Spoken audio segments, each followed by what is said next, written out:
Magandang gabi sa inyong lahat. Ako si Aloysa Francia, ang inyong taga-balita. Ito ang unang kasong paglabag sa Cybercrime Prevention Act and Regional Anti-Unit 3. Hindi umano isang lalaki, arestado at nagbantang ipakakalat ang sensitibong video ng kanyang dating kasintahan. Ang kasong ito ay nagsisilbing paalala sa publiko hindi lang sa cybercrime. Kahalagahan ng pag-report ng mga insidente at otoridad.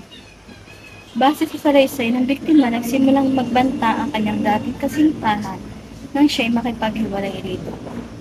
At humiling pa ang suspect na magkita silang dalawa upang may mangyari sa kanila.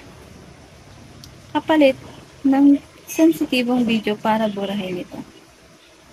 At dito nagsimula aresto ng isang lalaki, 25 anyos, na sasangkot sa suspect rape coercion na may kaugnayan sa Cybercrime Prevention Act.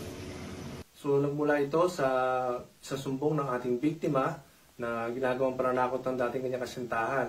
So tinatakot niya ito na ipakakalat ang kanilang masaselan na larawan kung hindi siya makikipagkita sa kanya. So nagkasa tayo ng traffic operation kasama ang Tarlac City Police Station sa dahilan niya na ito na pagkakahuli ng ating suspect sa loob ng isang hotel kasama ang biktima. So pinailan natin ang kaso ang ating suspect ng grave coercion, Republic Act 9262 or BAUSI, at ang anti-photo and video voyeurism. So sa lahat ng mga biktima ng tulad na insidente, huwag kayong matakot na magsumbong. Dahil sa bagong Pilipinas, gusto ng pulis, ligtas ka.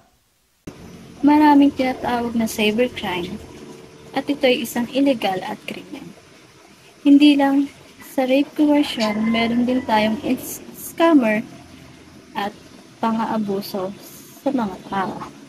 Muli ako si Aloysa Francia, ang inyong taga-balita.